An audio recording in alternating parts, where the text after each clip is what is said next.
follow. So at this point in time, I'd love to turn it over to the Office of the President. Welcome and thank you so much for being part of this process and for being willing to share your own learning. So welcome. Thank you. So thank you, Vice President Abe, for inviting us to share our systemic analysis process and the action steps that the President's Office is taking to be more equitable, responsive, and inclusive in meeting the needs of our students and our LMU community. Today's presentation focuses on presidential operations, the steps that our office staff and our student employees are taking to address systemic racism and to promote diversity, equity, and inclusion in our office environment and through our interactions with others. We will also touch upon some of the initiatives taken by President Snyder and our senior leaders. I am excited to give you a behind-the-scenes look at who we are and what we do, as well as share some insights and key takeaways from our systemic analysis process. Our staff is small. We rely on our students and on teamwork to get everything accomplished. Several functions fall within the purview of presidential operations. And here are just some of the things that we do. So we represent President Snyder and LMU. We interact with faculty, staff, students, board members, community members, donors, elected officials, and other key groups and constituents. We are often the initial contact at LMU for these individuals. Our students sit in the front reception area, and they are the first ones to greet visitors and answer the telephone lines. And we feel that this helps create a more welcoming and comfortable environment. We strive to exemplify and to support LMU's mission statement in all that we do. And so here are some of our responsibilities. We are responsible for scheduling, coordinating, and facilitating meetings, events, and other engagements on the President's calendar. We ensure that President Snyder has briefings for all of his meetings and engagements so that he has the materials and information he needs to be fully prepared. We handle travel arrangements. We collaborate with our colleagues in university advancement to schedule meetings, telephone calls, and other activities with the Board of Trustees and the Board of Regents. We facilitate and coordinate meetings with the entire cabinet, and we handle the agendas.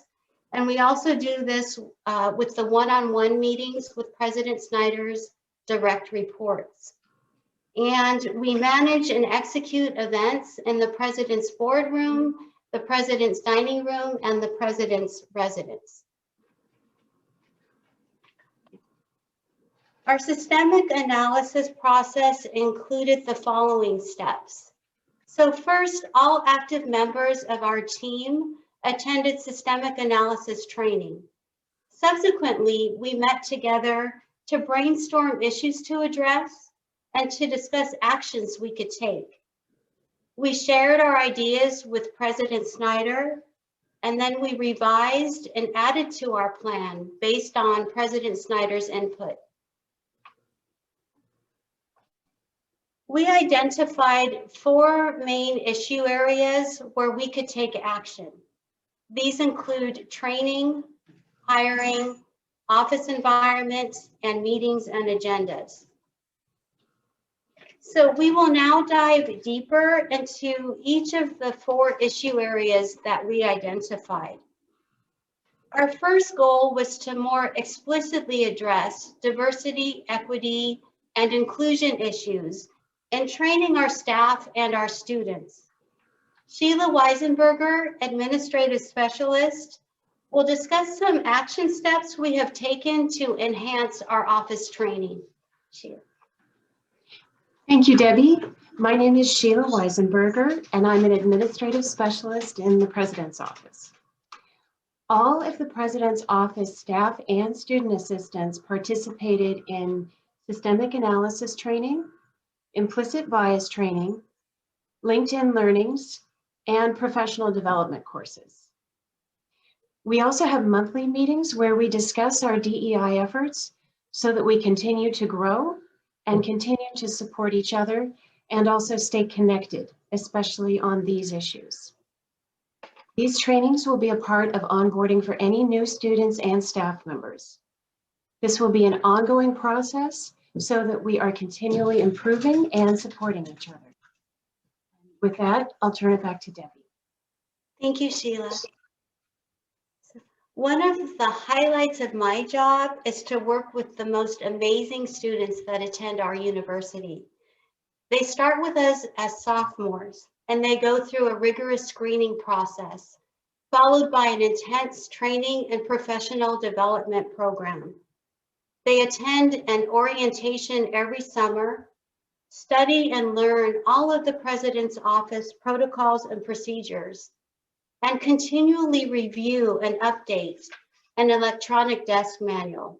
They also complete an etiquette course in the President's dining room.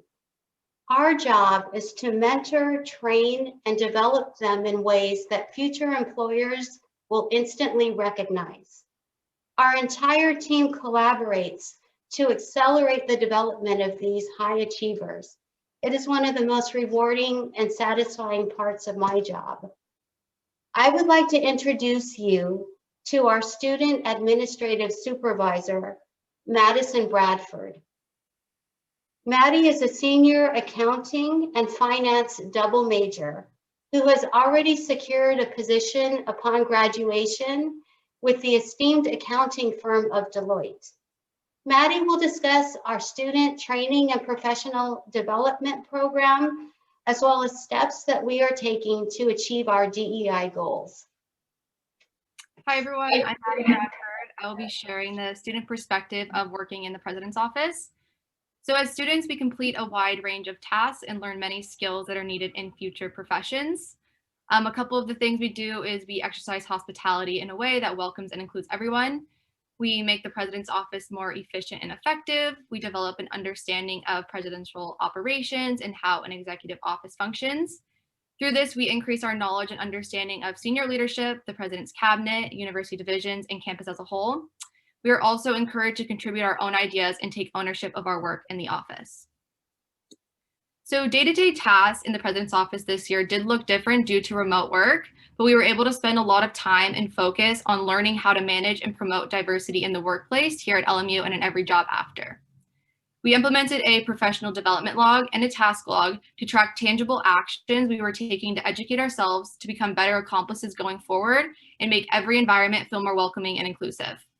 Students updated these logs often, and it promoted greater collaboration and personal accountability.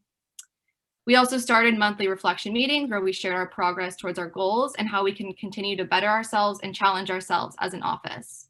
At these meetings, we would share events we attended on campus, things we learned in our courses in relation to diversity, equity, and inclusion, and also LinkedIn learnings we found useful.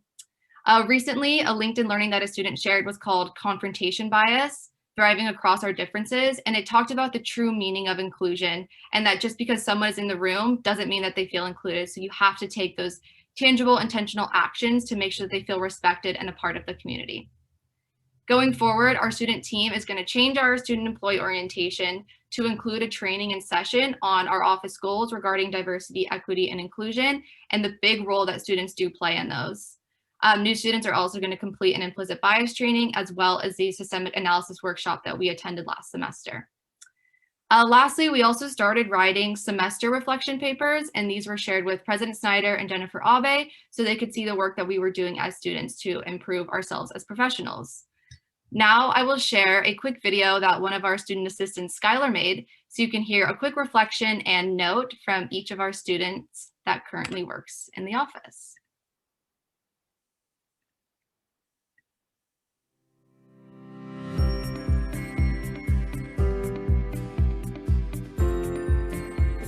Hi, my name is Jana Jones and I am a Student Administrative Assistant in the President's Office. And last semester, our office held monthly meetings to do a systemic analysis review of our office and to discuss what we can do to further improve our inclusivity.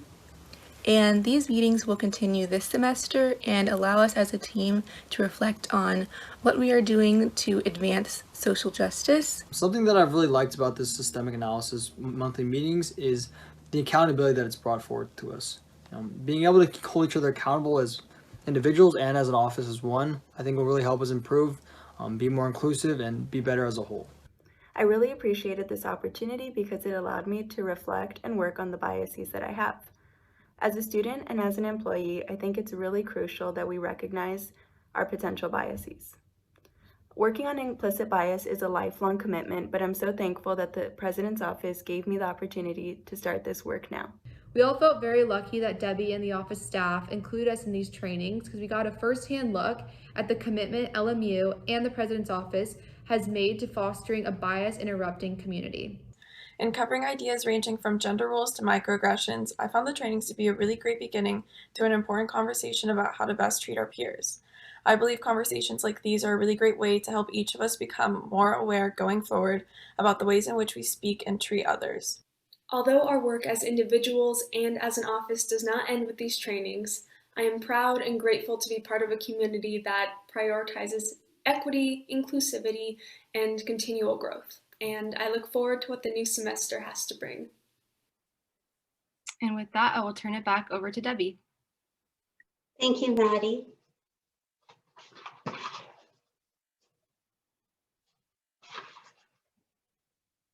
Christine. So our next opportunity for growth concerns our hiring practices. We will continue to prioritize diversity in the selection of our student and staff employees. We will consult with human resources when hiring office staff and when supporting executive searches to ensure we are taking all known steps to diversify the applicant pool. And we will engage in and seek out training to assure our hiring practices are consistent with best practices, including being anti-racist. I am pleased to introduce you to Christine Dahl, Administrative Specialist, who will share some action steps relative to our office environment. Thank you, Debbie. So the office environment is a great opportunity for DEI improvements. Refinements of the workspace to feel safe, inviting, and approachable should be an ongoing activity for all. The President's Office has committed to this effort by seeking broad input to the office decor to create a more welcoming and inclusive visual experience. Some examples are to expand the student artwork and student performances, continue to have our student interns welcome visitors at the front desk, as well as our front office marketing and communications efforts, such as the use of easel signage to ensure the messages support our DEI allegiance. I will now pass it to Dr. Parrish, who will discuss our senior leadership initiatives.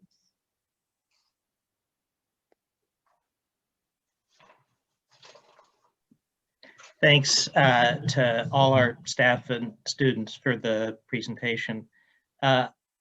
Another thing that our office does is support President Snyder and the rest of our senior leadership team in setting the tone and pursuing the specifics of the university's anti-racist agenda overall. Many of you will recall President Snyder's letter last summer entitled Beyond Words, in which he made an overt commitment to LMU working to eradicate systemic racism at our university and to addressing histories and systems of injustice against people of color. There are three main planks to what became known as the Anti-Racism Project. These are inclusive hiring for the university, addressing the university's climate and culture, and finally, leveraging our role as an educational institution to ensure that our students' learning experiences are influenced by these commitments. Next slide.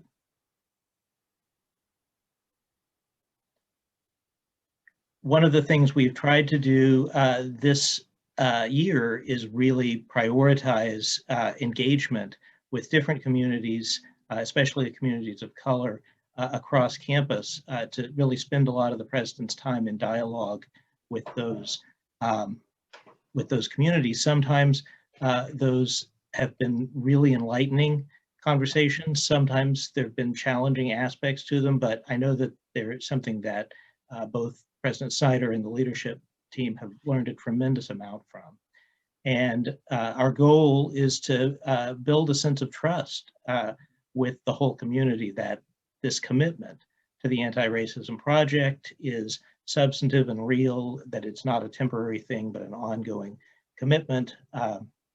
We think that will be solidified even further by the proposed commitments and initiatives in the strategic plan.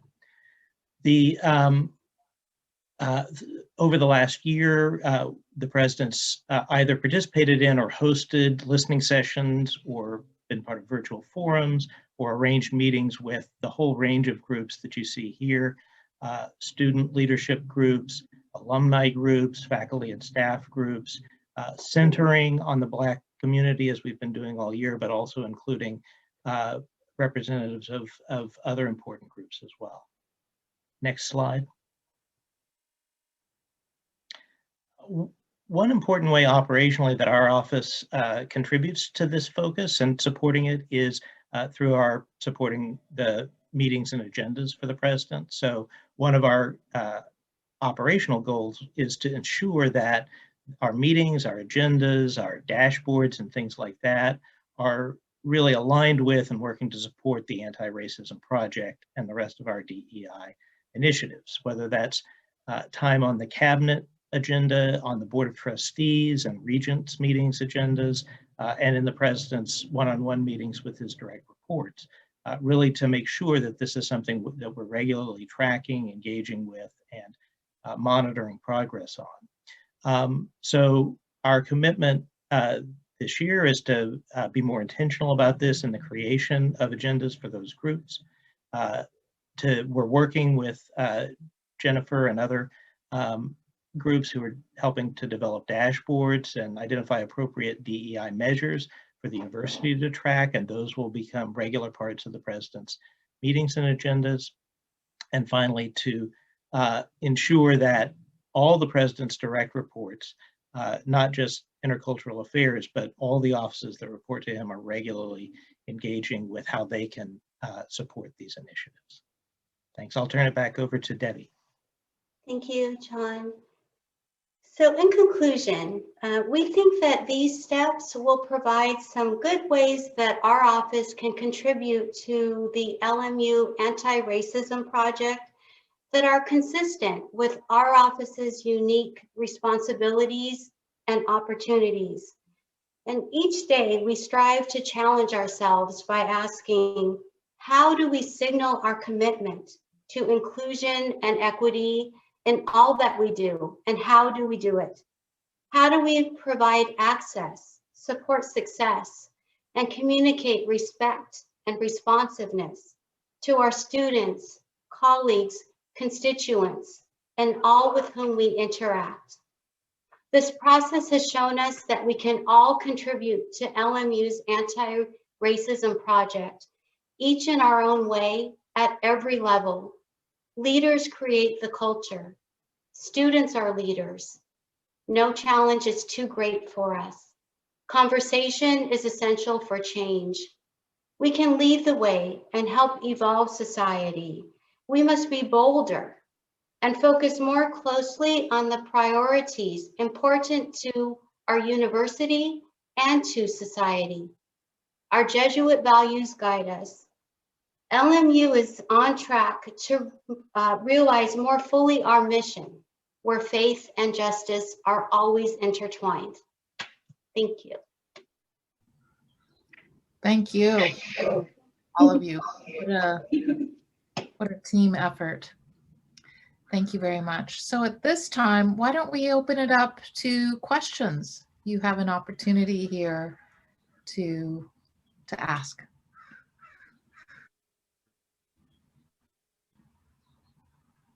You can use hands raised or just jump in. We have a few minutes.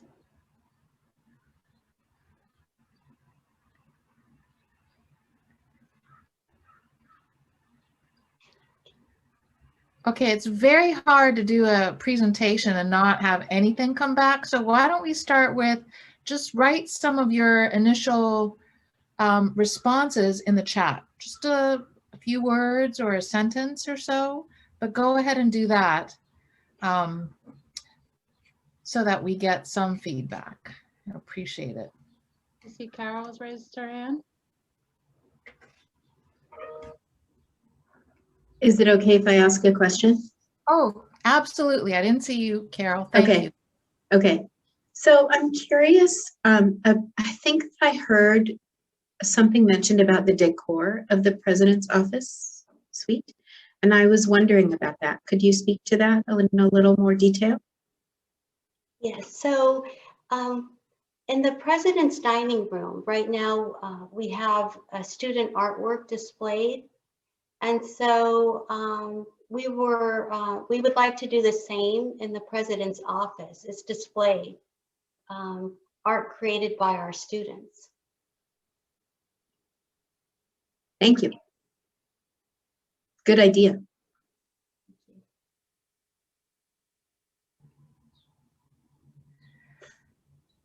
I wonder what it's meant. I mean, the video that students made was pretty incredible.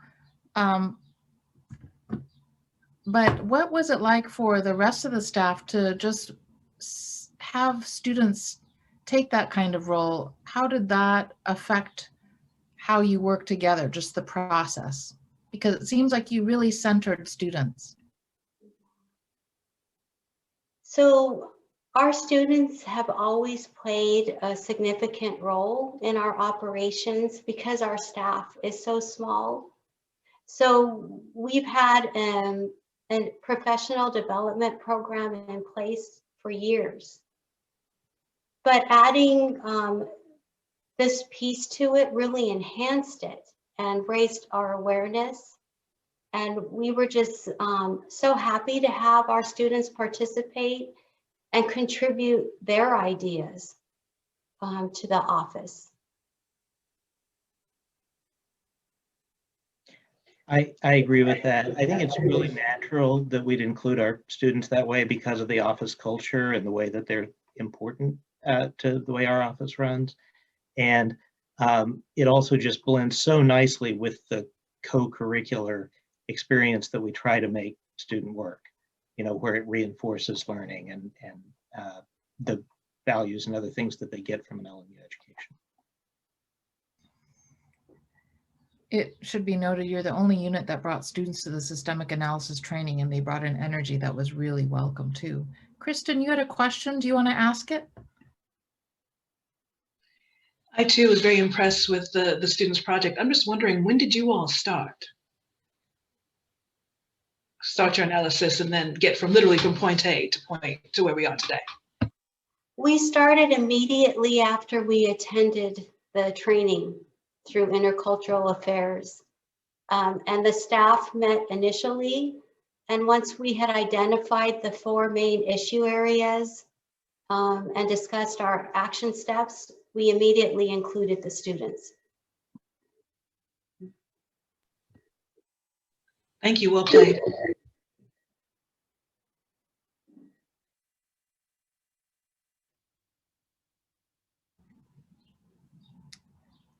Other questions?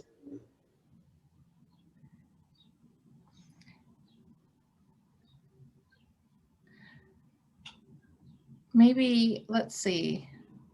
Okay, we have some really great questions. Where do you see your greatest shortcomings? What challenges are you seeing that need to be overcome, and what steps are being taken related to those shortcomings?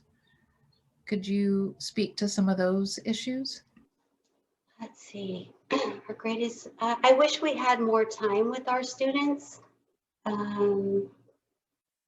Over the past year, we've had to limit their hours to their work study hours, where in the past we had used additional funds and they were with us more often.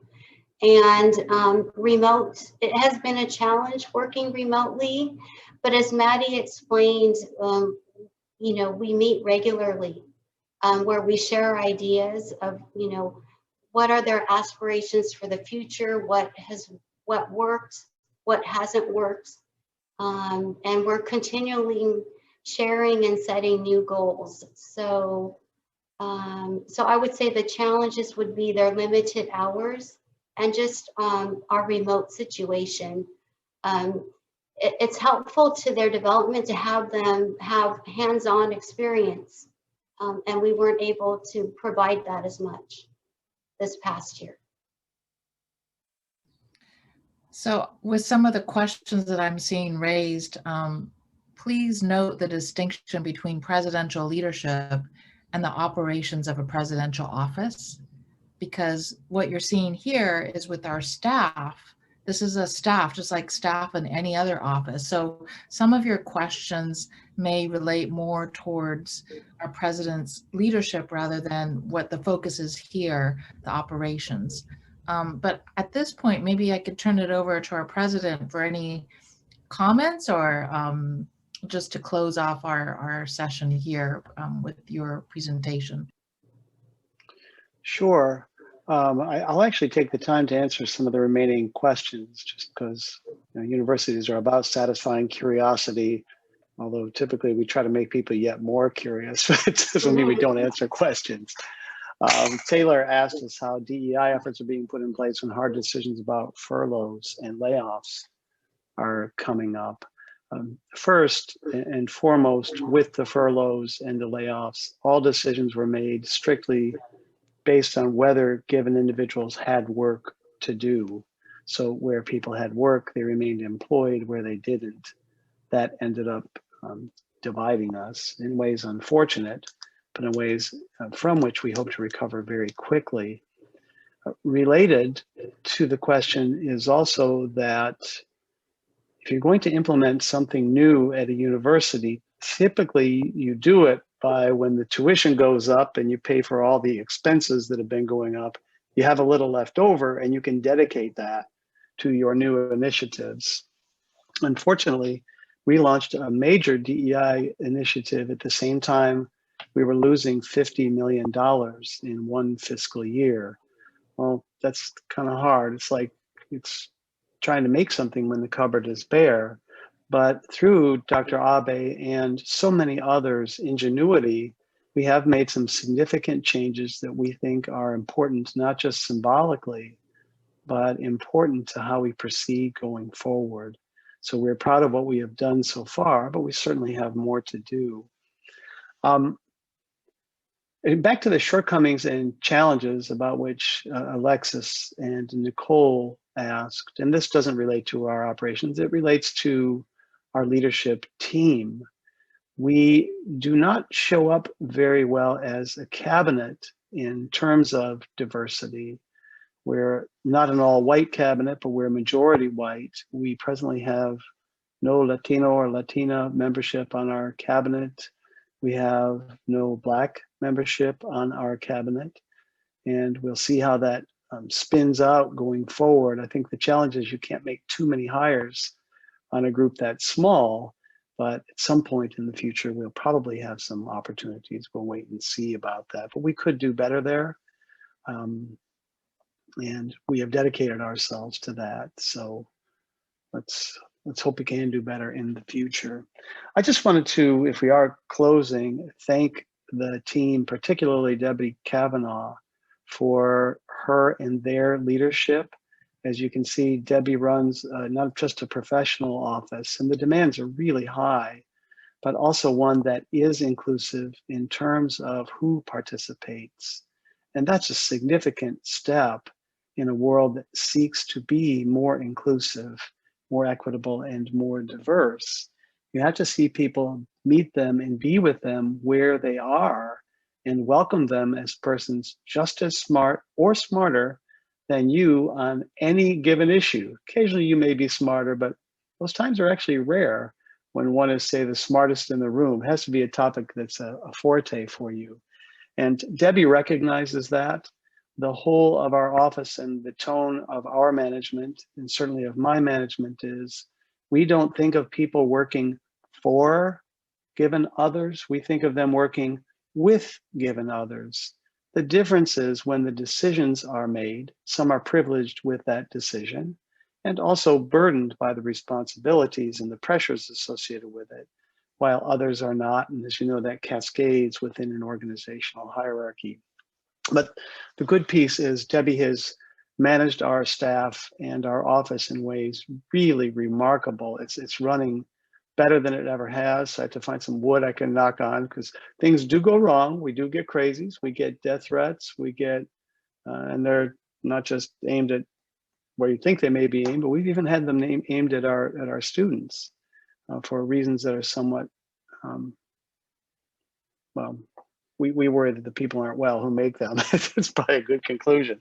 But there's a lot to manage in the office, and any crisis can move us right, off of our game in a moment. And Debbie doesn't allow that to happen. I'm way proud of our students. When we work in universities, we like to say, but it ends up becoming rhetorical. I learn from my students as much as they learn from me. Yeah, blah, blah, blah. We've all heard that 100,000 times. But on these topics and on many others, our students really are at advanced stages because they have thought more about these topics. In many cases, they have read more, learned more, and talked more.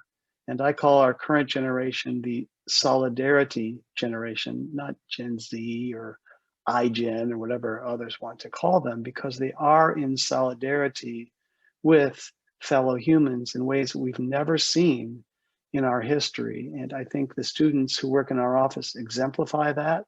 As Debbie noted, they indeed are leaders, and they're also, while being learners, teachers for each of us. So I thank each of you for your leadership in the office. I really thank you for running the front line when the crazies come in, and they can be even members of the cabinet sometimes, depending on the issue. So I'm very proud of our team. And last thing I'll mention is our trustees. Trustees are the bosses. Trustees do what trustees will do. But one art of our management in any situation is managing up. And one does that best by first assuring that you have a set of trustees who understand issues of our time and issues going forward and their value to humankind and its growth. And then also that you keep them sufficiently informed of goings on at the institution.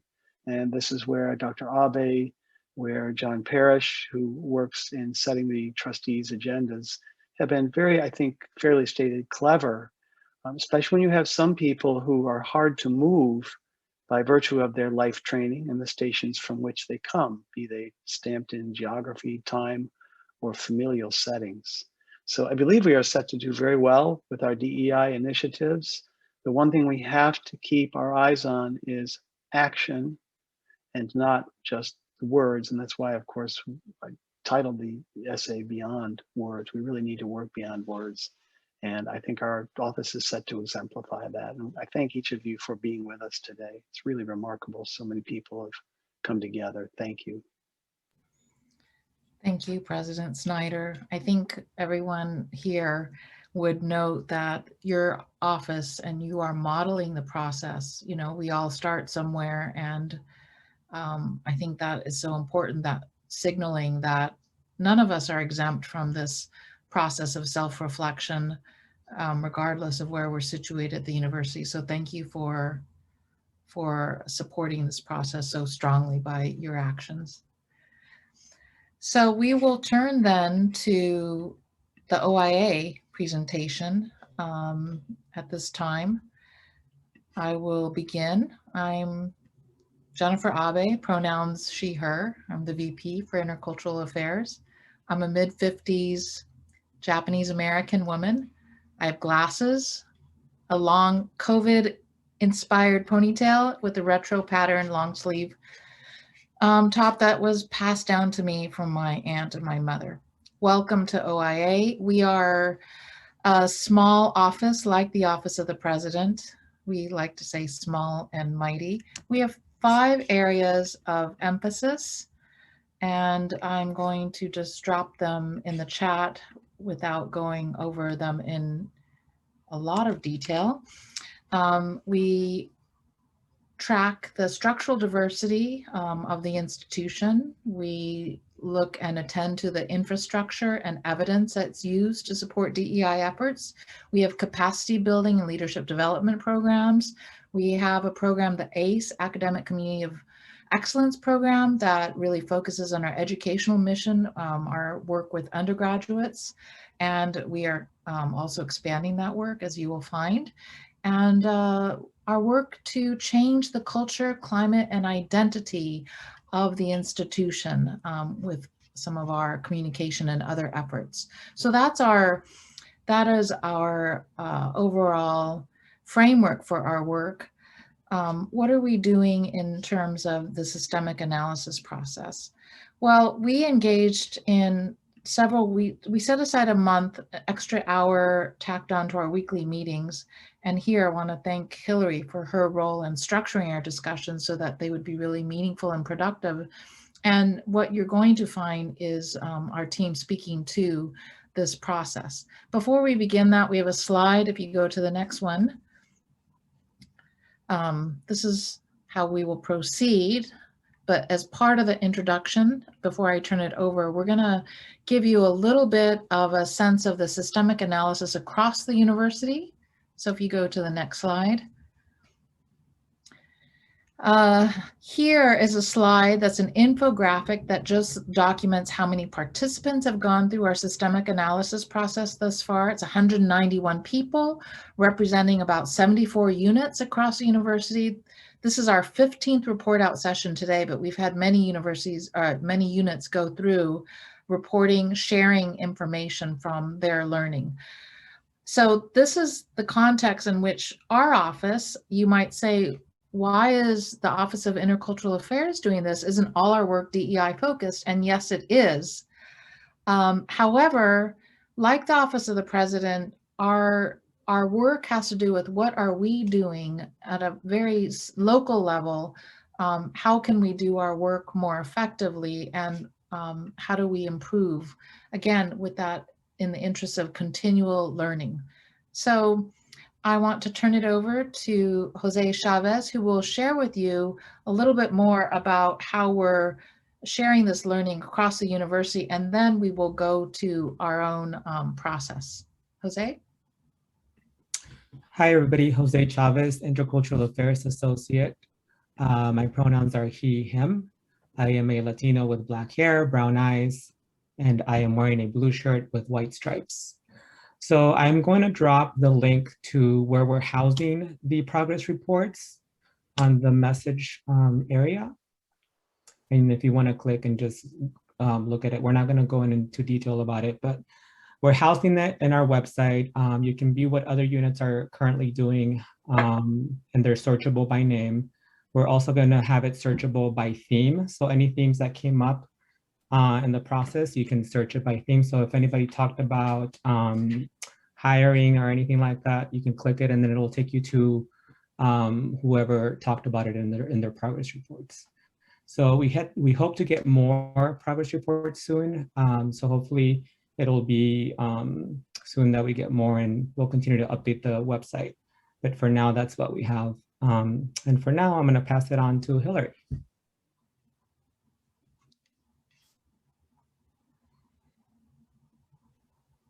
I finally remembered to unmute before I started speaking. Sorry, I'm seeing some things in the chat. I'm both monitoring the Zoom and and presenting. So hello, my name is Hillary Henderson. My pronouns are she and her. I am a Black woman. I have a nose ring. I'm wearing gold glasses and a black collared shirt. On this slide, I have a colored list of icons that represent the 8 systemic analysis steps, which are 1, listen to your department, 2, review infrastructures, 3, review programming, 4, evaluate structural diversity, 5, analyze partnerships, 6, evaluate mission statement, 7, identify training needs, and 8, accountability and assessment.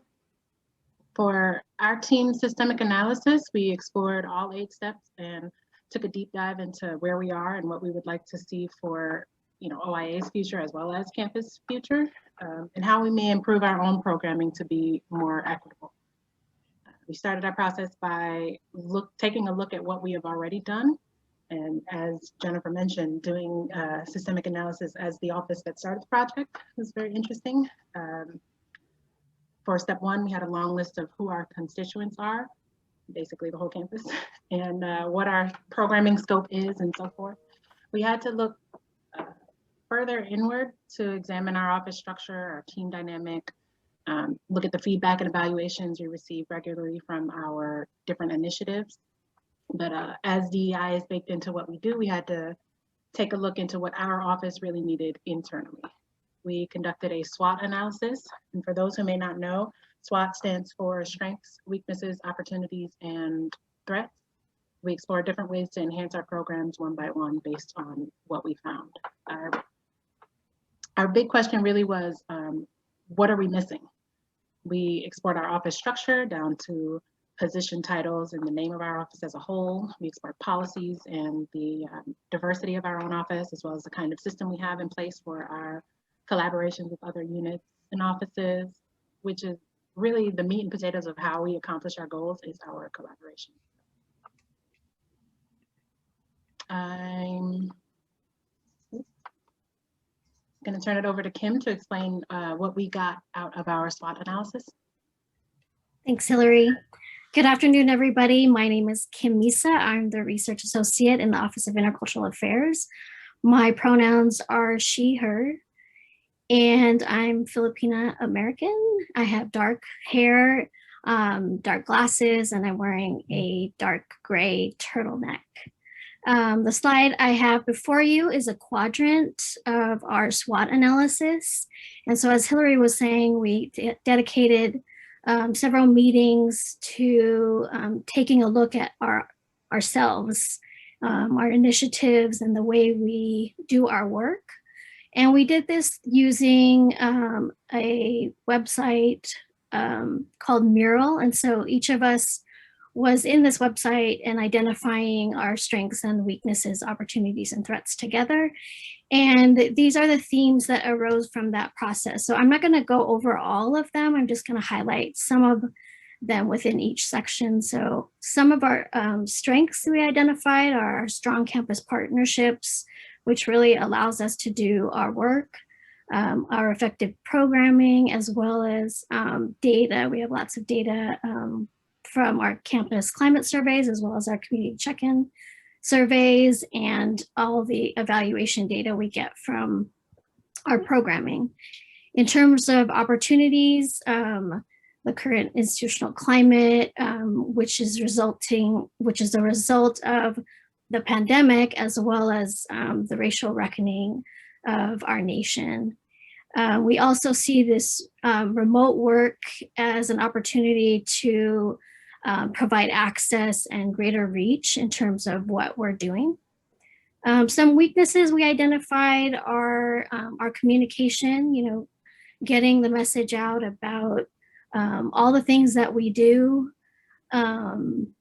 Another weakness would be that we're under-resourced and understaffed.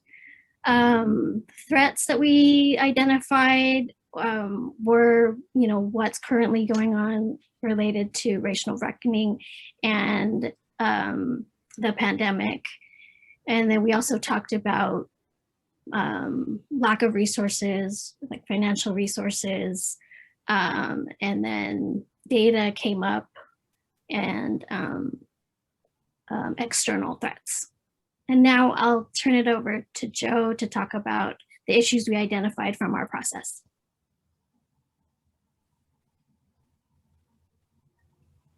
Thank you, Kim. My name is Joe Bernardo. My pronouns are he, him, his. I'm a bald Asian American, Filipino American with a goatee that I've been trying to grow for the past 15 years.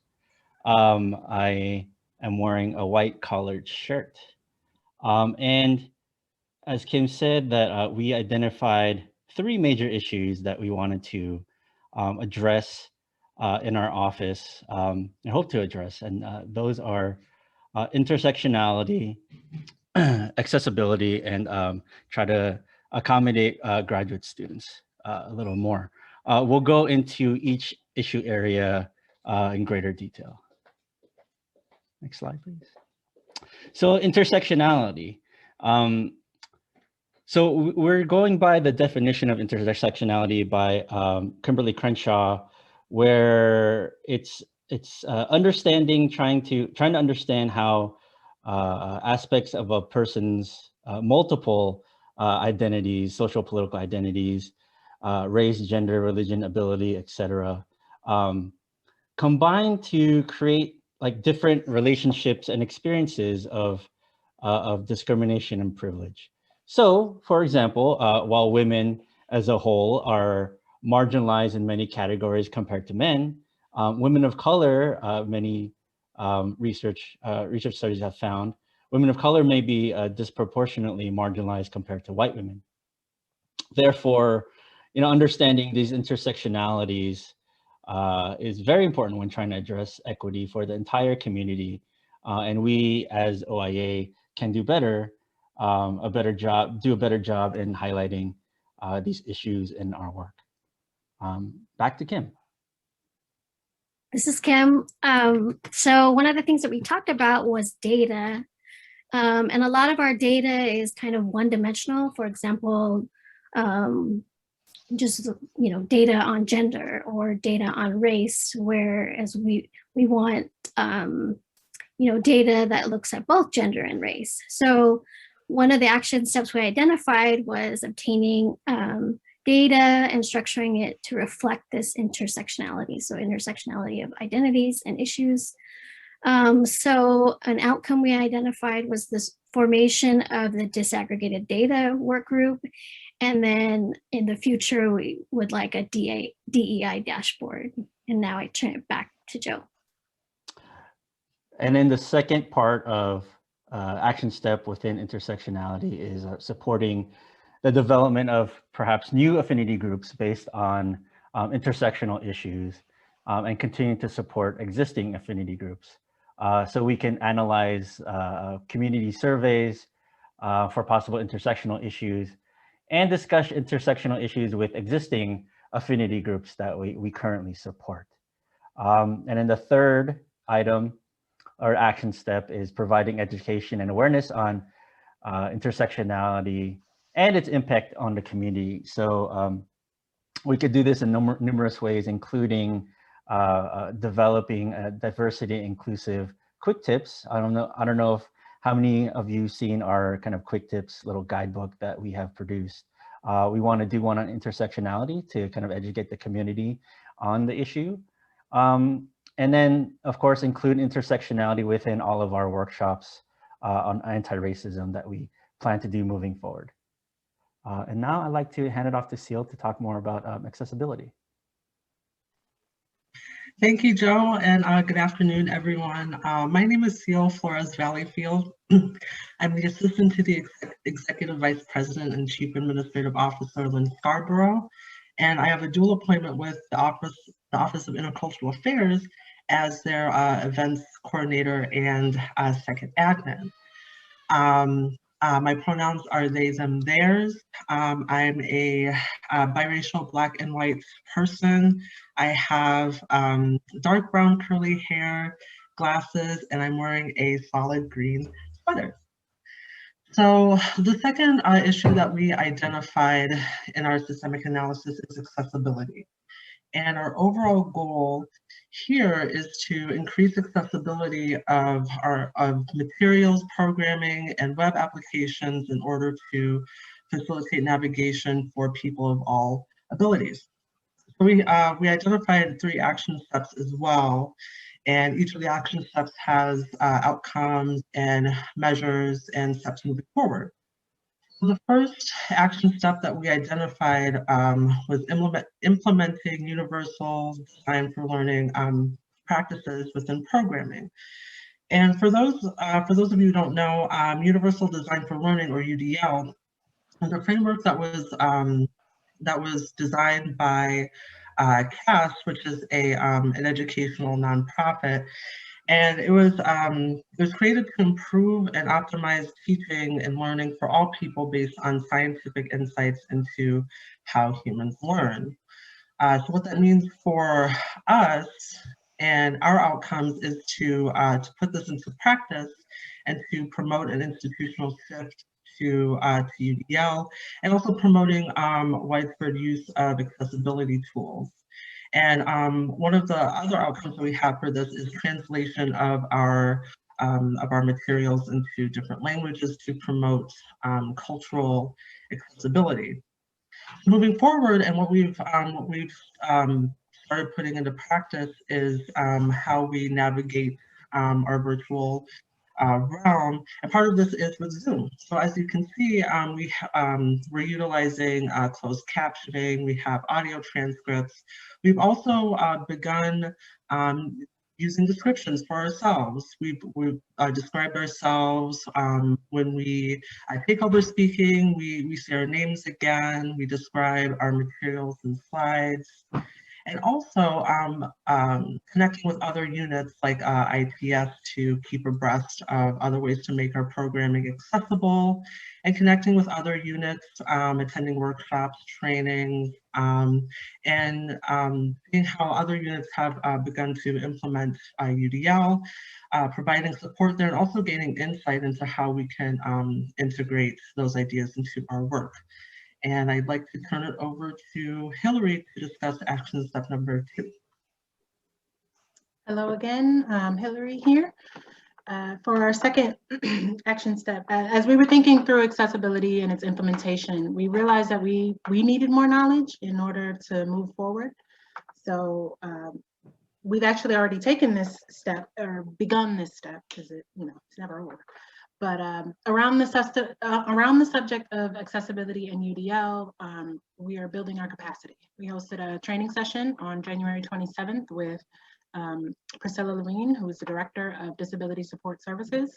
We invited members of the community to join us for her presentation. We had a really good discussion on what you need to know and how to implement different practices. I think it was really fulfilling for everyone there. Participants in the room were also able to lend their expertise and share the work they've been doing in their own sectors. For example, Amanda Apgar in Women and Gender Studies, Sue Scheibler in Film and TV.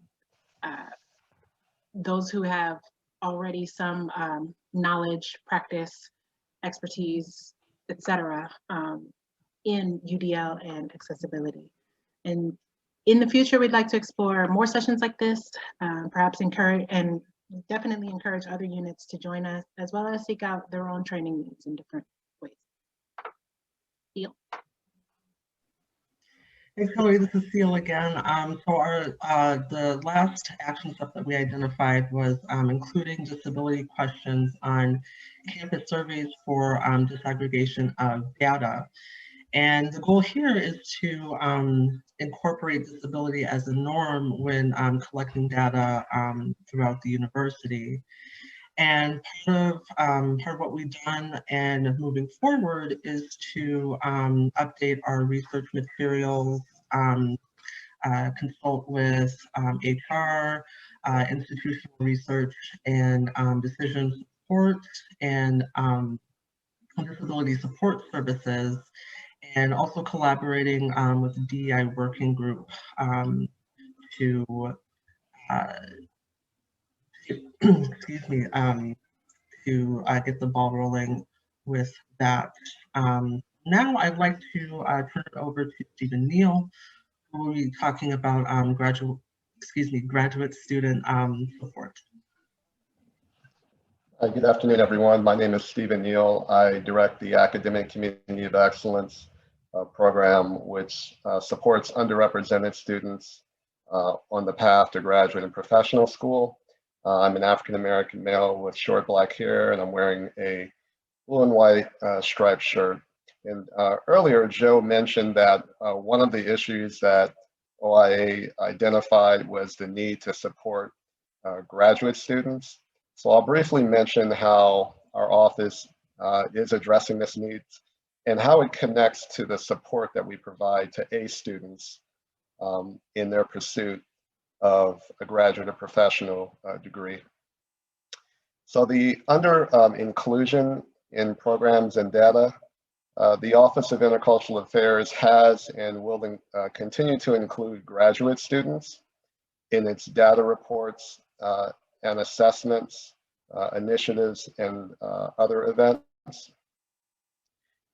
Also, secondly, under professional development, the Office of Intercultural Affairs will encourage and promote ACE and the graduate student participation in professional development opportunities such as national conferences and professional associations.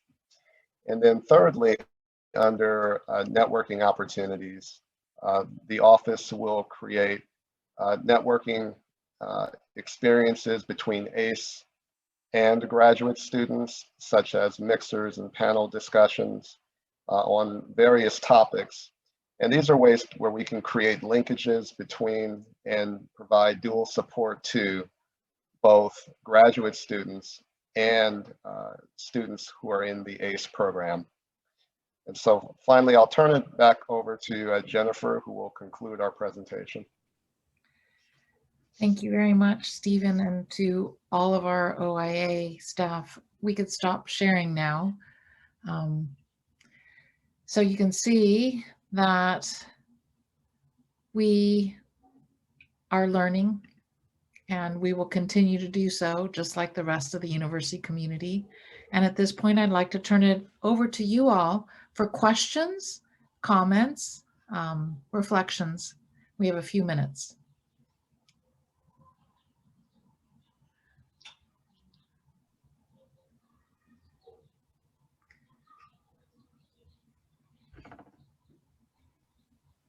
I think Nicole is trying to ask the question. Please, Nicole, go ahead.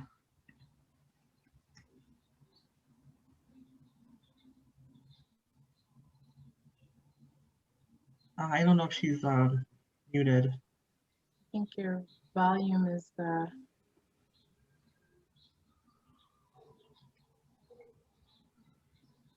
We can't hear you. Oh no, technical issues. Yes. Could you type your question in the chat? Thanks. Okay. Thank you.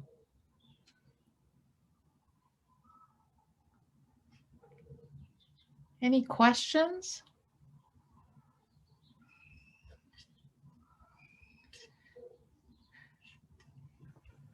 All right, y'all, we're gonna have to work on the interactive part of these sessions here. Just saying. I think we're just perfect, that's why. I can, just you, Joe. I can ask a question that I think is a natural one. The entire campus looks at you to be the leaders. And of course, everybody has an opinion about how things should be done. How do you handle that pressure? How do you select a pathway knowing that whatever pathway you select, you're going to have criticisms from the various corners who would prefer a different pathway, or not enough or too much, and so on? I think all of us have to find our ground, right? Each of our units for what is the right thing to do. What is the right way to go? And there are many different ways to proceed, but given our mission and who we are as an institution, the commitment that you have made on our behalf and that we're all making to anti-racism and going deeper in DEI work, I think the systemic analysis process feels right because we are not doing any kind of top-down process. We are engaged with you all, with the whole university as learners. So setting an expectation that from the president's office, everyone in the cabinet, every person, students, everyone together, we're looking at ourselves. You can't really go wrong, and you're not dictating what the process will look like. So how do we stay grounded? Boy, we all need good teams to work with, right? So building that sense of teamwork is critical, and that has been, I think, behind everything that we've done. Thank you for that question. One more, Ariana. Hi, thank you so much for the presentation. It was all really great. I do have one question. I've never experienced intros like the ones that you guys have given? Is it for people that are visually impaired? So one of the things that we learned in our workshop, and we really have to thank Dr. Amanda Apgar for this, that they were just talking about a few simple things that if you just do all the time would make everything tremendously more accessible for those who are visually impaired, to just help visualize slides, for those who may have more auditory issues to help visualize who's speaking and to make transitions between speakers. So we are very much at the beginning stages of this. It's like when you first start using pronouns, we want to practice and we want to engage, and maybe it will become easier and we'll become more fluent in this, but it's a practice that we want to start given the feedback that we've heard. So that's what you saw today. That's great. I love it. Thank you. Well, we're a few minutes past the hour. If you have any other comments, please feel free to email us. I want to thank the Office of the President and the OIA office for the work that you've done that's so clear in the presentations. And I want to thank you all for being present to us and showing up during spring break. And I just wish you a good beginning of March. It's Women's History Month. Do the 6 words, and thank you for joining us, and have a good week.